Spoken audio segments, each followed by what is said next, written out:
She stopped calling him husband on the third morning of their marriage. He did not notice until the fourth. The Duke of Ashworth stood at the window of the library, watching the rain fall in sheets across the gardens he had known since childhood, and tried to remember the last time she had said his name. Not his title, his name. The one she had whispered on their wedding night, when the candles had burned low, and she had looked at him as though he were something more than a promise made to her father over a mahogany desk in a room that smelled of old paper and older obligations. He could not remember. 3 months. 93 days of marriage, and he could not recall the last time she had called him by anything other than Your Grace. The formality had crept in like winter, slow and unnoticed, until suddenly the cold was all that remained.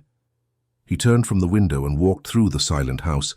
The corridors were vast and empty, as they had always been, but now the emptiness felt different. It had weight. It pressed against him from every direction. He passed the morning room, the small parlor where she used to read, the music room where the pianoforte sat untouched since the day she arrived. She was in the garden. He saw her through the glass doors of the terrace, standing beneath the old oak tree with her back to the house, her shoulders set in that particular way that told him she was thinking of something she would never share. The rain had stopped, but the air was still heavy with moisture, and her dress was damp at the hem. She did not seem to notice. She had never been the kind of woman who noticed such things. He watched her for a long moment. There was something about the way she held herself that did not fit with everything he had expected. He had married her out of duty, a broken promise made to her father, a debt of honor that could only be repaid with his name and his estate. She had been the price of his conscience, the penance for a mistake made years before he ever met her. He had expected her to be grateful. He had expected her to be quiet, compliant, content with the luxury of a life she never could have afforded on her own. She was none of those things. Oh, she was quiet. She was so quiet that sometimes he forgot she was in the same room. But her silence was not submission. It was something else entirely. It was a wall she had built brick by brick, and he had only just begun to realize that she was standing on the other side of it, watching him with eyes that saw far more than he wanted her to see.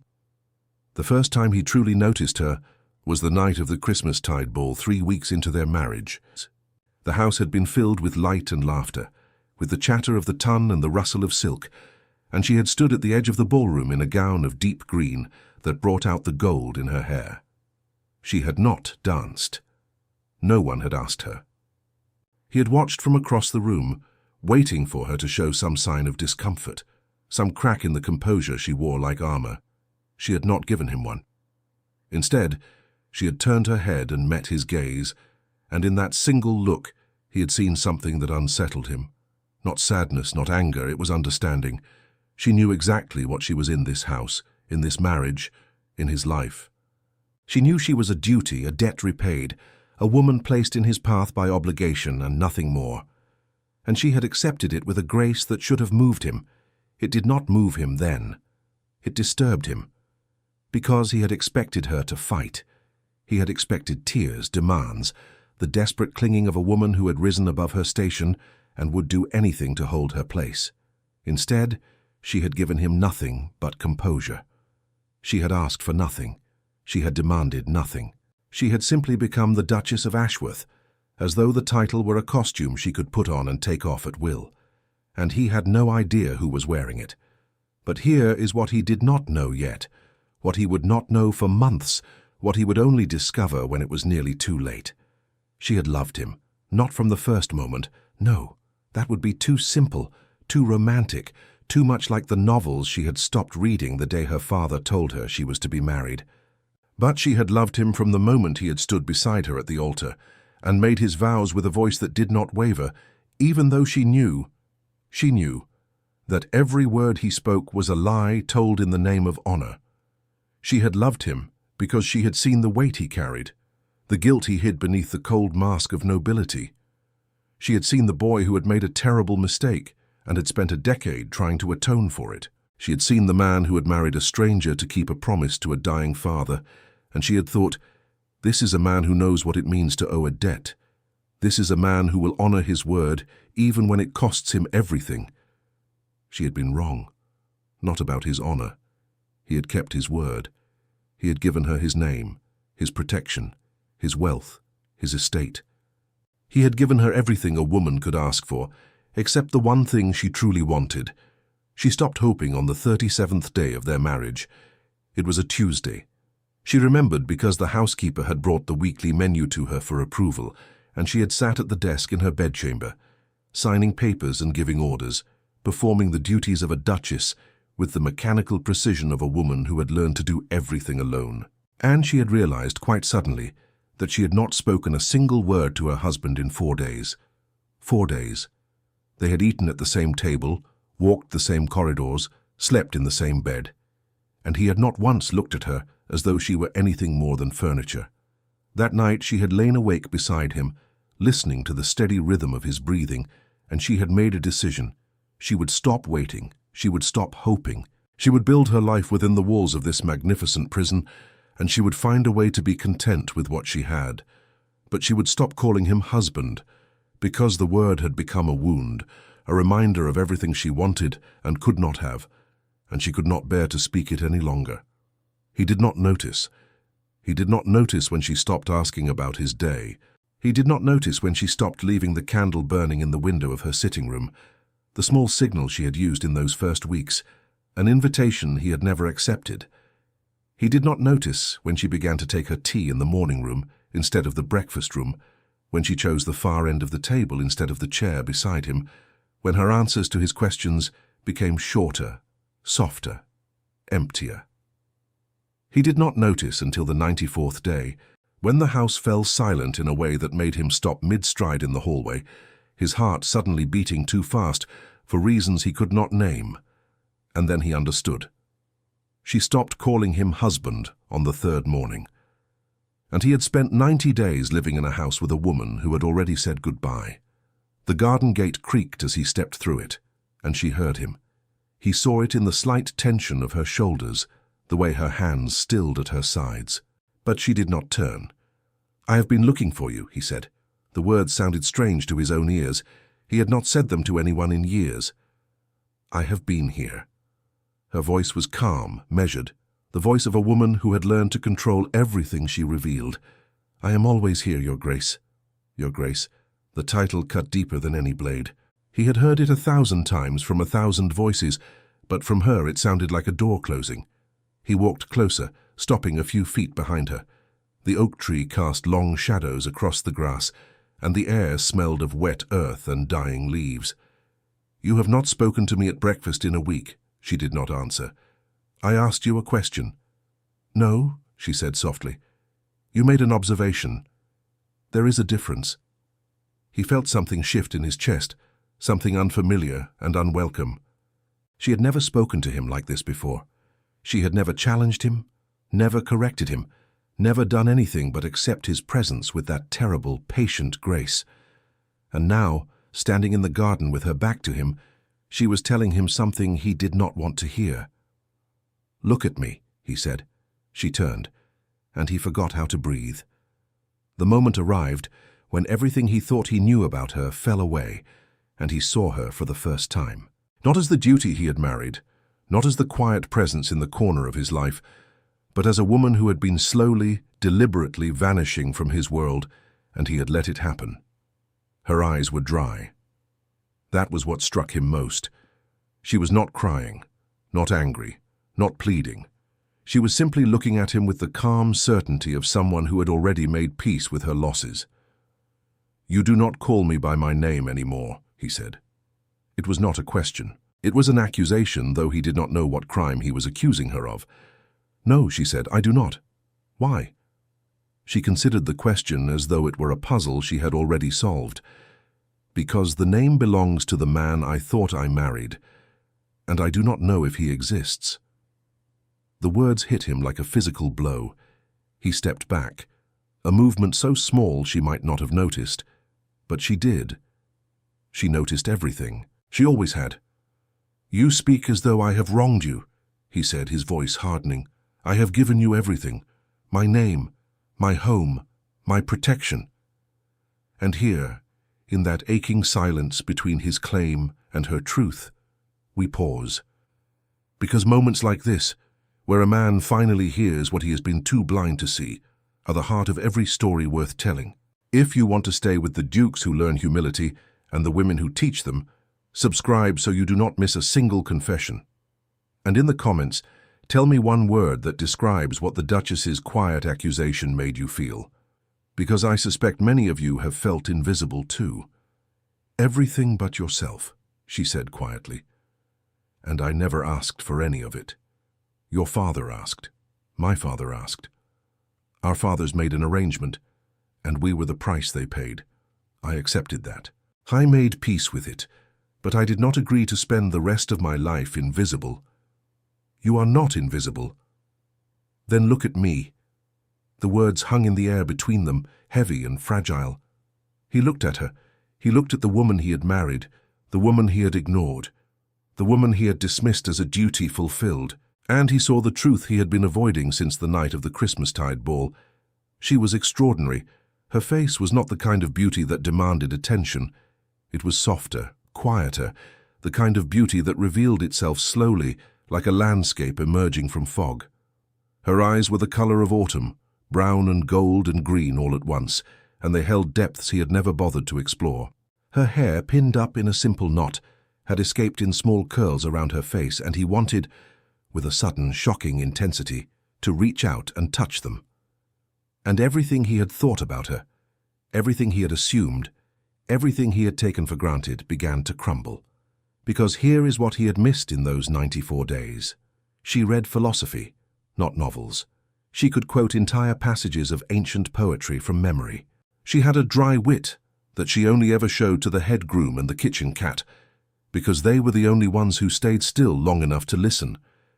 She knew the name of every flower in the garden, every tree in the wood, every bird that sang at dawn, and she had loved him.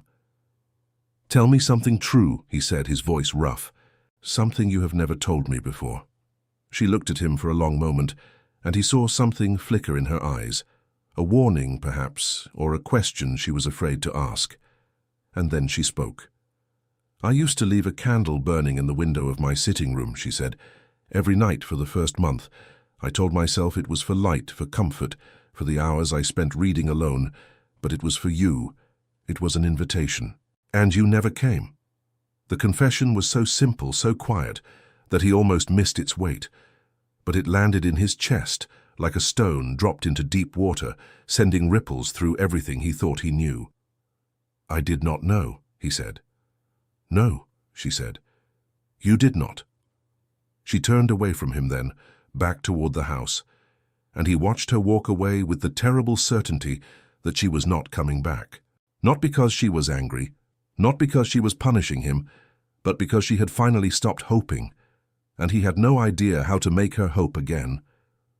But something shifted. He stood beneath the oak tree long after she had gone inside, the cold seeping through his coat, and he realized that the silence of the house had taken on a new meaning. It was not peace. It was absence. It was the space where her love had been, now emptied, and he had not even noticed when she took it away.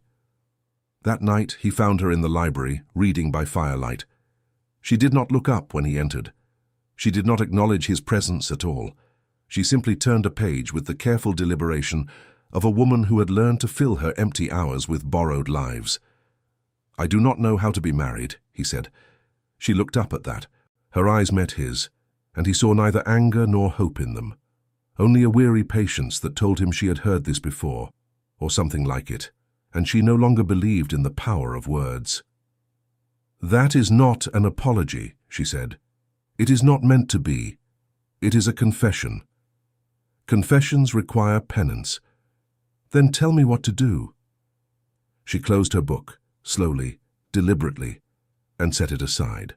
The firelight caught the gold in her hair, the curve of her jaw, the stillness of her hands in her lap. She looked like a painting, beautiful and unreachable, and he had never wanted anything so much as he wanted to reach her. "You cannot repair what you did not build," she said. "You cannot love someone you have never seen. And you have never seen me, Your Grace.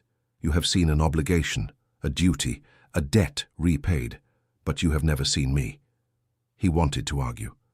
He wanted to tell her that he was seeing her now, that he was finally looking, that he would spend every day of the rest of his life looking if she would let him. But the words would not come, because she was right. He had married her without seeing her. He had lived with her without knowing her. He had spent 94 days sleeping beside a woman whose heart he had never touched, and now she was telling him in the gentlest way possible that it was too late. "I do not accept that," he said. "You do not have to accept it," she said. "But you cannot change it with words." She rose from her chair and walked toward the door. He caught her arm gently, his fingers closing around her wrist with a tenderness that surprised them both. "Then I will change it with actions," he said. She looked down at his hand, then up at his face. "I have heard promises before. I have not made you any promises." "You made one at the altar." He released her arm.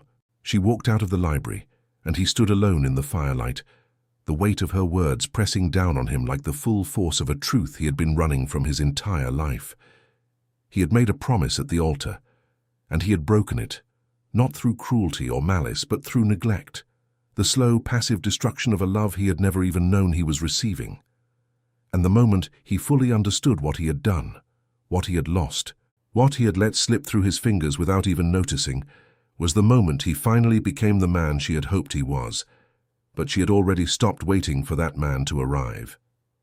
The question that stays in the silence between them is this: what do you do when you realize you love someone, but you have already taught them not to love you back?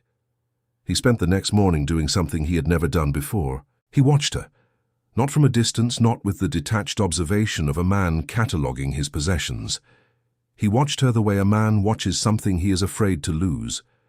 He stood in the doorway of the morning room and saw her arrange flowers with the kind of focused attention that made him wonder if she had always done even the smallest things with such care. She trimmed each stem at an angle, placed them one by one into the crystal vase, stepped back to study her work, then adjusted a single rose that had tilted too far to the left. He had never noticed that she arranged flowers. He had never noticed that the vases in the house were always full, that the rooms always smelled of fresh blooms, that someone had been bringing beauty into his home every single day, and he had never once thanked her for it. She looked up and saw him. Her hands stilled. The silence between them stretched, not uncomfortable but watchful, as though she were waiting to see which version of him would speak. "You rise early," he said. "I have always risen early." She turned back to her flowers. "There is work to be done." "What work?" She did not answer immediately. She finished arranging the last stem, wiped her hands on her apron, and finally turned to face him with an expression that was neither cold nor warm. It was simply there, present, waiting. "The housekeeper consults me each morning on the day's menus. The head gardener requires my approval for the winter plantings. The cook needs to know if we will have guests for dinner. And the tenant steward has left a report on my desk regarding the repairs needed at the Eastern cottages, which your steward has been ignoring for 3 months. He stared at her. "You manage the estate?" "Someone must." She said it without reproach, but the words landed like a judgment. "You spend your days in London, at Parliament, at your clubs. You leave at dawn and return after dark, and in your absence, the estate does not stop needing to be managed. So I manage it. How long have you been doing this?" "Since the day I arrived." He thought of the papers he signed each week, the reports he glanced at without reading, the accounts he approved without question. He had assumed his steward handled everything. He had assumed the estate ran smoothly because he had paid for it to run smoothly. But it was her.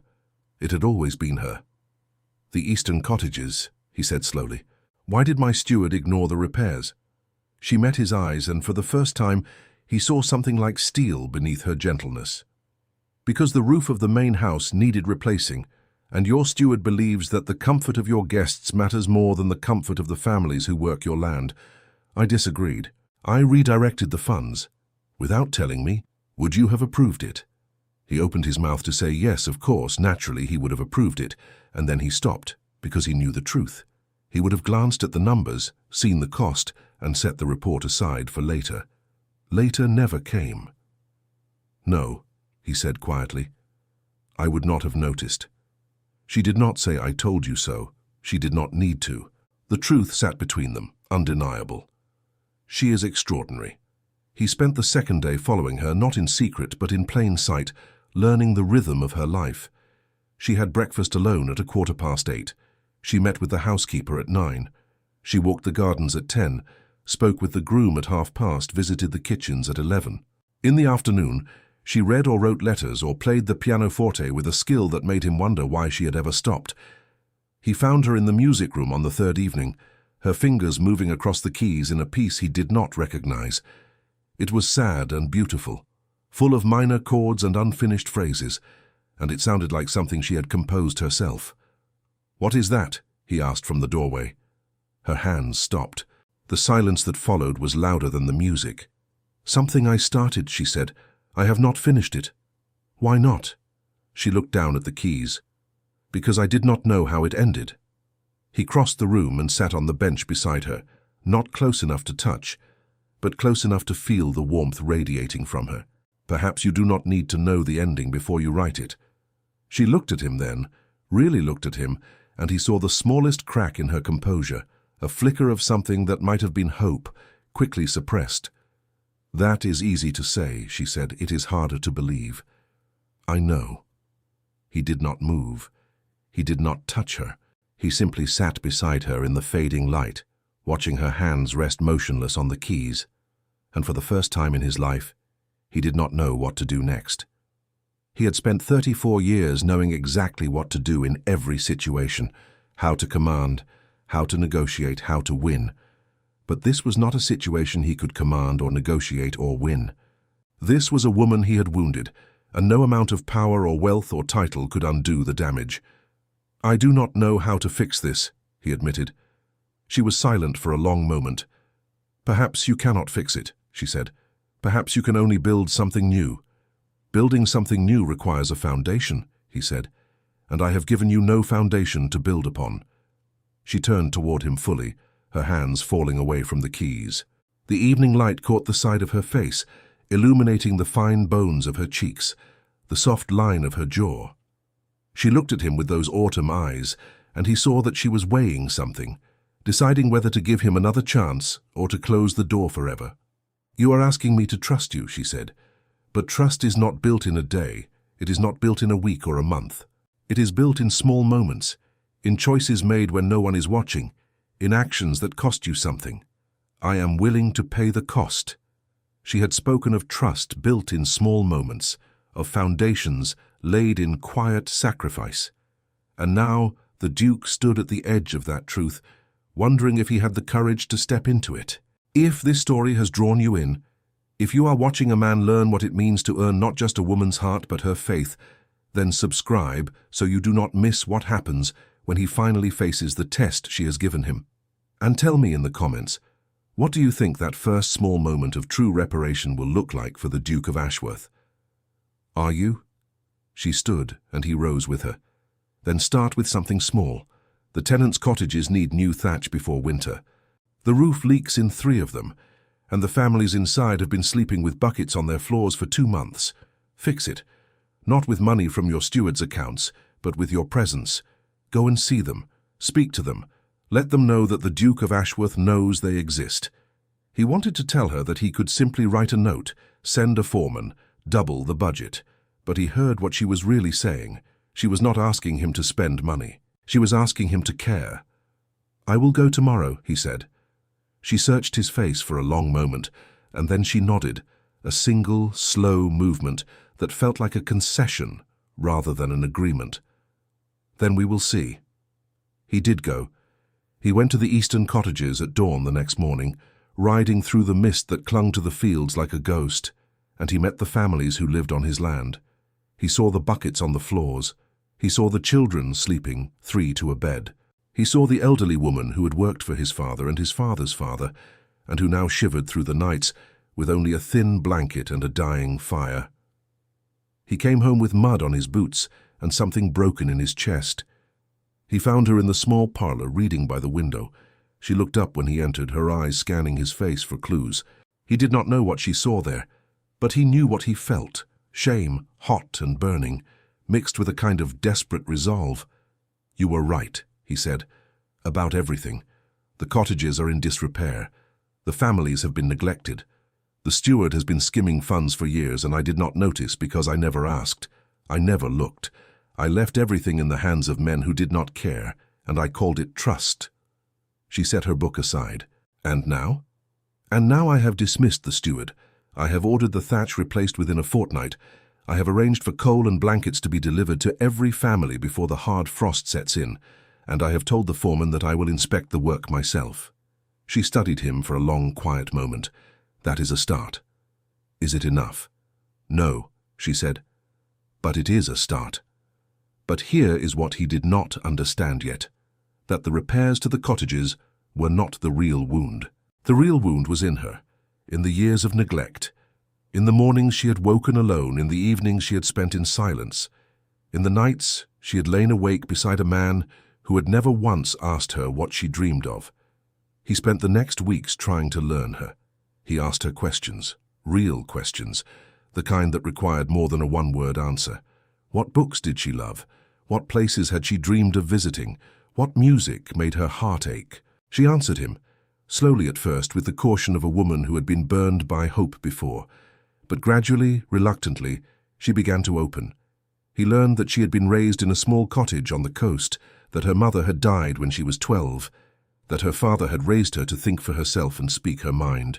He learned that she had taught herself French from an old grammar book, that she could quote Shakespeare from memory, that she had once walked 5 miles to see the sea and had cried when she saw it because it was more beautiful than she had imagined. He learned that she had a scar on her left hand from a fall she had taken as a child, that she hummed when she was nervous, that she bit her lower lip when she was thinking hard about something. He learned the 1,000 small details that made her who she was, and with every detail he fell deeper into a love he had never expected to feel. And then, on a cold November evening, she said something that stopped his heart. They were sitting in the library, the fire crackling between them, and she had just finished telling him about a book she had read as a girl, a story about a woman who had loved a man who did not love her back, and who had spent her entire life waiting for something that never came. "I used to think that story was tragic," she said, her voice soft. "Now I think it is simply true." He set down his glass. "What do you mean?"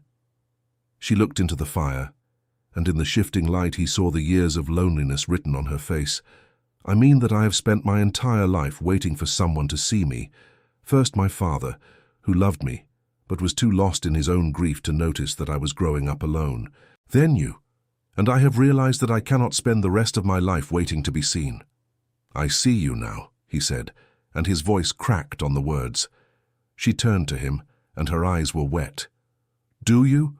Or do you see the woman you have decided I should be? The wife you have decided to love now that it is convenient? Because I am not a project, Your Grace. I am not a mistake you can correct with a few weeks of attention.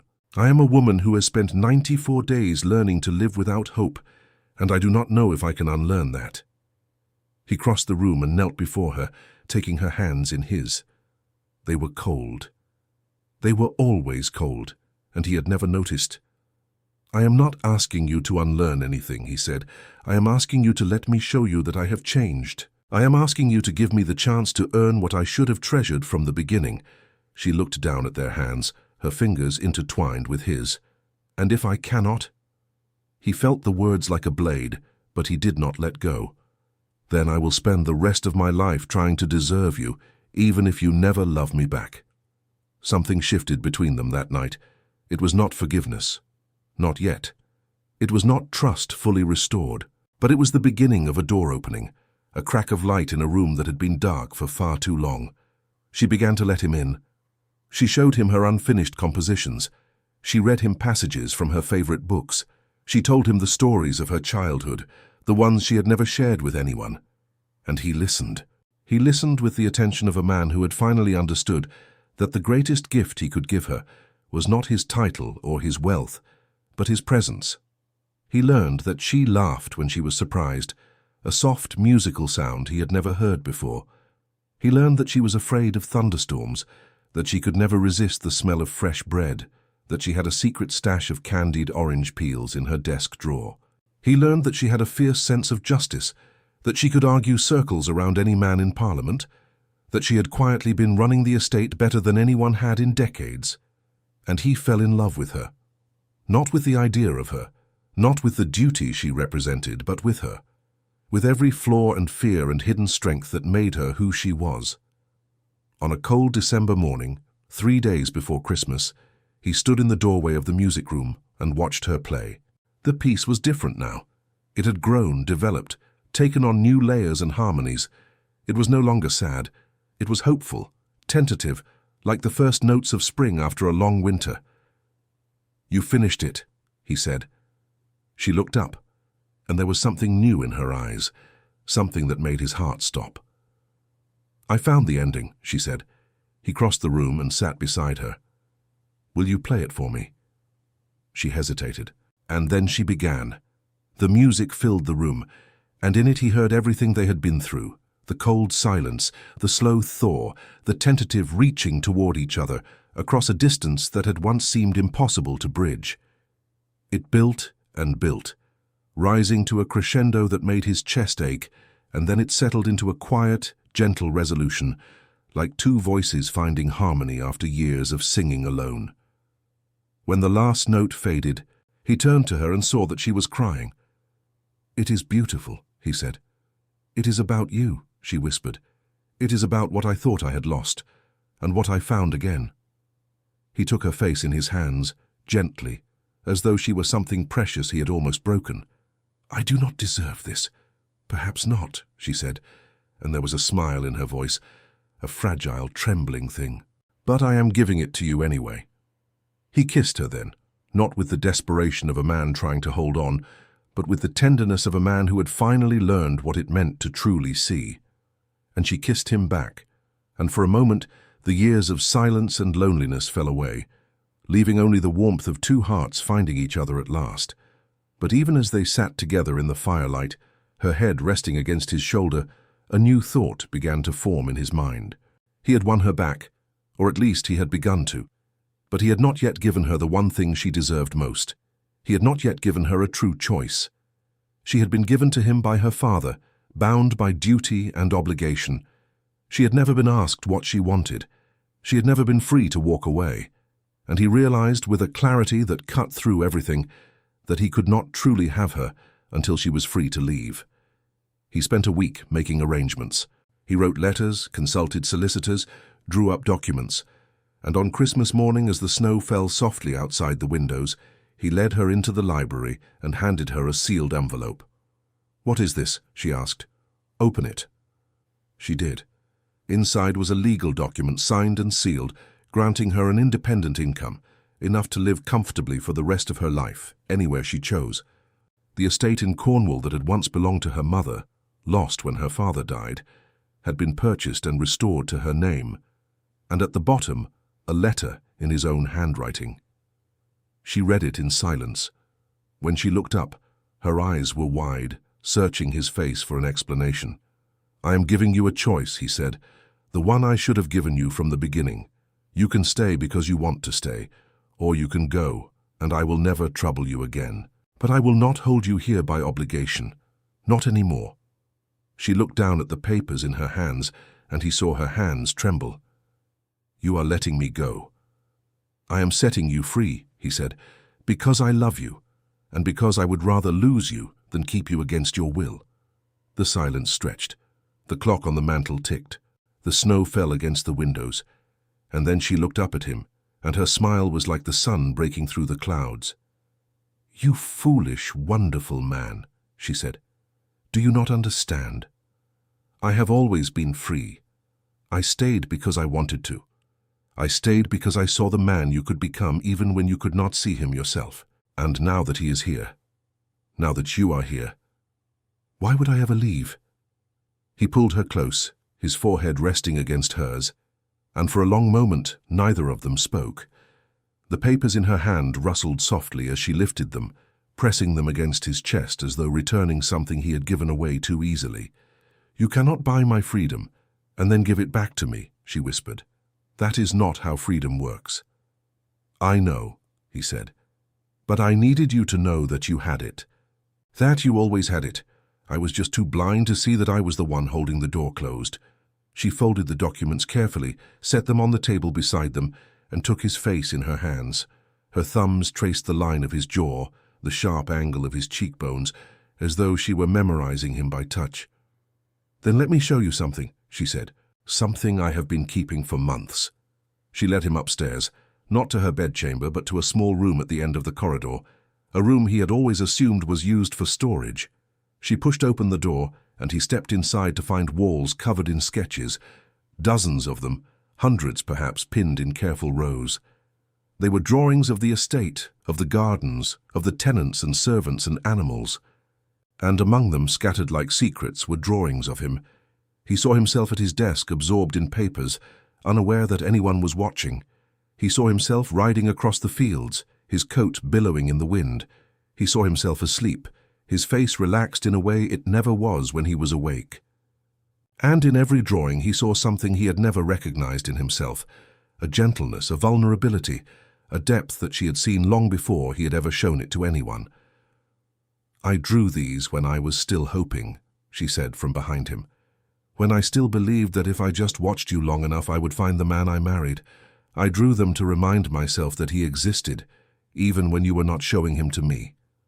He turned to face her, and his throat was tight. "You saw me," he said, "even when I could not see myself." "I always saw you," she said. "That was the tragedy. I saw you, and you did not see me." He pulled her into his arms then, holding her so tightly that she gasped, and he buried his face in her hair. "I see you now," he said, his voice breaking. "I see you, and I will never stop seeing you. I promise you that."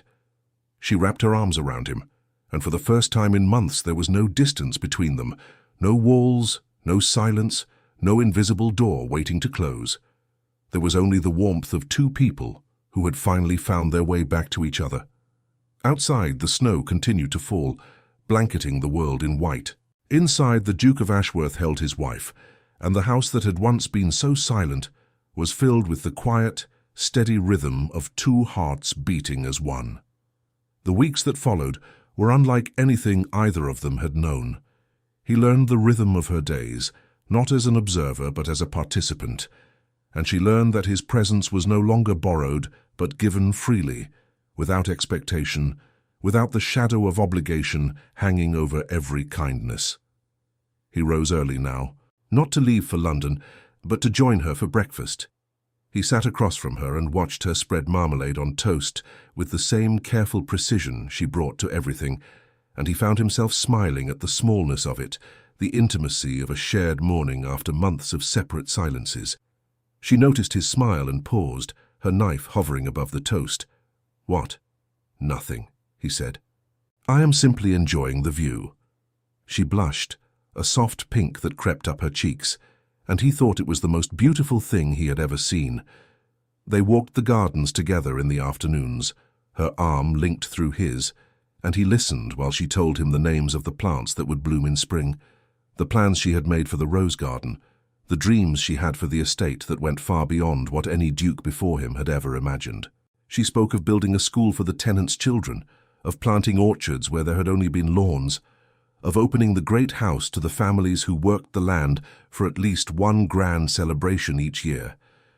"You have been planning this for months," he said. "Years," she corrected. "I have been planning since I was a girl, reading books about great estates and imagining what I would do if I ever had the chance." "And you never told me. You never asked." He stopped walking and turned to face her. The winter sun broke through the clouds, casting long shadows across the frosted grass. "I am asking now. Tell me everything." And she did. She told him about the school, the orchards, the festivals. She told him about the library she wanted to expand, the music room she wanted to fill with instruments for the village children to learn, the kitchens she wanted to modernize so that the cook could train local girls in the art of fine cooking. She spoke with a passion that lit her from within, and he listened, and with every word he fell deeper into the realization that he had married the most remarkable woman in all of England, and he had almost let her slip away. He was in the steward's office, reviewing the accounts she had quietly corrected in her first month as Duchess, when he found a letter tucked between the pages of an old ledger. It was addressed to her, in her father's handwriting, dated 3 days before his death. He knew he should not read it. He knew it was private, intimate, not meant for his eyes. He read it anyway. It began with love, with the rambling affection of a dying man trying to say everything he had never said.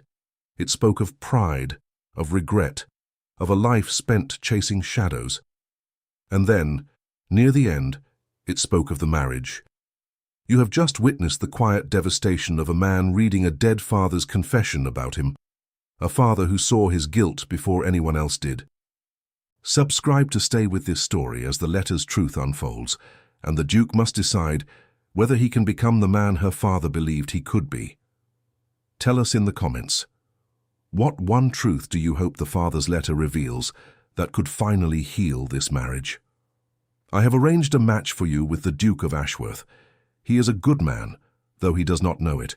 He carries guilt like a second skin, and he has spent years punishing himself for a mistake made in youth. I have seen the way he looks at the world, as though he is waiting for it to condemn him. He will not love you at first, my dear. He does not know how to love anyone, least of all himself. But I believe, I have to believe, that if you are patient, if you are kind, if you show him the gentleness he has never shown himself, he will learn. You have a gift, my darling. You see people. You see the best in them, even when they cannot see it themselves. Do not waste that gift on someone who does not deserve it.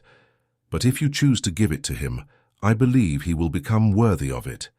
He read the letter 3 times. Then he folded it carefully, placed it back in the ledger, and sat in the silence of the steward's office with his head in his hands. She had known. From the very beginning she had known that he was broken, that he could not love her the way she deserved, and she had chosen him anyway. She had chosen to be patient, to be kind, to give him the gentleness he had never shown himself, and he had repaid her with neglect, with absence, with the cold silence of a man who could not see the gift he had been given. He found her in the library that evening, reading near the fire. He knelt beside her chair, took her hand, and pressed it to his lips. "I read your father's letter," he said. Her eyes widened. "That was private." "It was, and I had no right. But I am grateful that I did, because now I understand something I should have understood the first moment I met you." He looked up at her, and his eyes were wet. "You saw me. You saw the broken parts of me, the parts I have spent my whole life hiding, and you chose me anyway. You chose to give me the chance to become the man your father believed I could be, and I almost threw that chance away." She was silent for a long moment. Then she reached down and touched his face, her fingers tracing the line of his jaw. "My father was a wise man, but he did not know everything. He did not know that you would find your own way, in your own time. He did not know that you would learn to love me not because I was patient, but because you chose to see me. You chose to open your eyes. That was not my gift to you. That was your own." He lifted his head and looked at her, truly looked at her, and saw that she was not weeping. She was steady, rooted, as certain as the oak tree in the garden where she had first turned away from him.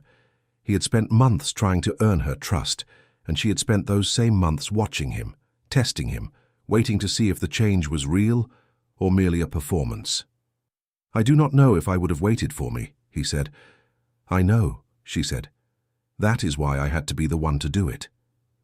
He pressed his forehead to her hand and let the silence hold them. The fire crackled. The clock on the mantel marked the passing of seconds, and for the first time in his life, he felt that he was exactly where he was meant to be. The evening of the 12th night ball arrived, with a frost so bitter that the windows of the great house were etched with ice. The guests came anyway, as they always did, filling the ballroom with silk and laughter and the clink of champagne glasses. But this year something was different. The Duke of Ashworth stood at the entrance to the ballroom, not as a host receiving his guests, but as a man waiting for someone. His eyes scanned the crowd, searching, until he found her. She was descending the staircase in a gown of deep sapphire, the color of the midnight sky, and she moved with a grace that made the entire room fall silent. He did not hear the whispers. He did not see the glances of the ton, the women leaning toward each other to speculate, the men trying not to stare. He saw only her. He crossed the floor to meet her at the bottom of the stairs, and when he reached her, He did not offer his arm in the formal, distant way he had done 100 times before. He took her hand, raised it to his lips, and held her gaze for a long, deliberate moment. "You look beautiful," he said, and the words were not a compliment paid to a wife out of obligation. They were a truth he needed her to hear. "You look nervous," she said, and there was a warmth in her voice that had not been there 3 months ago. "I am," he admitted. "I have something I need to do." She tilted her head, curious, but he did not explain. He led her into the ballroom, and the crowd parted around them as the orchestra struck up the first waltz. He took her in his arms, and they began to dance. They had danced before, at the Christmastide ball in the first weeks of their marriage, but that had been a performance, a duty. Two strangers moving through the motions. This was different. His hand rested at her waist with a tenderness that spoke of intimacy, of late-night conversations and shared silences. Her hand on his shoulder was no longer tentative but certain, trusting. "I have been thinking," he said as they turned across the floor. "That is always dangerous." He smiled, a real smile, the kind that reached his eyes. "I have been thinking about the first time I saw you. Not when we met. I mean the first time I actually saw you. The night of the Christmastide ball, when you stood at the edge of the room and no one danced with you." "That is not a happy memory," she said quietly. "No, but it is an important one, because I remember thinking that you were too composed, too calm. I thought it meant you did not care. I thought it meant you were content with being invisible. And now? And now I know that it meant the opposite. It meant you cared so much that you had to hide it. It meant that you were protecting yourself from the pain of wanting something you did not believe you could have." She was silent for a moment, and then she said, "You have learned a great deal in 3 months." "I have learned everything," he said, "and I have learned that I do not want to spend another day of my life without showing you what you mean to me." The waltz came to an end, and the room burst into applause, but he did not release her. He held her hand, turned to face the assembled guests, and spoke in a voice that carried to every corner of the ballroom. "Ladies and gentlemen, I ask for your attention." The room fell silent. The guests turned, curious, expectant. He felt her hand tighten in his, felt the tremor that ran through her, and he squeezed back gently, reassuringly. 3 months ago, I married this woman out of duty. I married her because I owed a debt to her father, because it was expected of me, because it was the honorable thing to do. And for 94 days, I treated her as though she were a transaction completed, a promise kept, a chapter closed. A murmur ran through the crowd. He felt her fingers dig into his palm, but she did not pull away. "I was wrong. I was wrong about her from the moment we met, and I have been wrong every day since. She is not a debt repaid. She is not a duty fulfilled. She is the reason this house has a heart, the reason these gardens bloom, the reason I wake every morning and remember what it means to be alive." He turned to her, and the room around them faded. There was only her face, her eyes, the soft part of her lips, as she realized what he was about to say. "I have already given you the freedom to leave," he said, his voice low enough that only she could hear. "But tonight, I am asking you to stay. Not as the Duchess of Ashworth, not as a duty or a debt or a promise kept. Stay as the woman I love. Stay as the woman I will spend the rest of my life trying to deserve." She looked at him, and he saw the tears welling in her eyes, the hope she had tried so hard to bury rising to the surface. She did not speak. She did not need to. She stepped forward, rose on her toes, and kissed him in front of the entire ton. The room erupted in cheers, but they did not hear them. They were lost in each other, in the warmth of a love that had been buried under years of silence, and had finally, against all odds, found its way to light. And in the next chapter, you will meet a woman who was never supposed to be seen, and the man who realized too late that she was the only one worth looking at. Because sometimes the heart hides its truth until the very end, and when it finally speaks, it changes everything. And the Duke of Ashworth, who had entered that ballroom 3 hours earlier, a man still learning what it meant to love, walked out into the frost-bitten night with his wife's hand in his, and the knowledge that he had finally, fully, irrevocably become the man her father had believed he could be. They stood together on the terrace, the cold air sharp against their faces, the stars glittering above like 1,000 tiny candles. She leaned into him and he wrapped his arm around her, pulling her close against the chill. "I have no more secrets to keep from you," she said, her voice soft in the darkness, "and no more walls to build." "Nor I," he said. "We have spent enough time on separate shores. The bridge is built, and I intend to cross it every day for the rest of my life." She turned to face him, and in the starlight, her eyes held a peace he had never seen in them before. Not the calm of resignation, not the stillness of a woman who had learned to accept loneliness. This was the quiet of someone who had arrived at a destination she had spent years searching for. "Then let us go home," she said. He took her hand, and they walked back into the house together. Not as a duke and duchess bound by contract, but as two people who had chosen each other, freely and fully, in the light of a truth that had taken them both too long to see. The house was warm. The fire still burned. And for the first time in its long, stately history, Ashworth Manor felt like a place where love lived, not merely where duty was performed.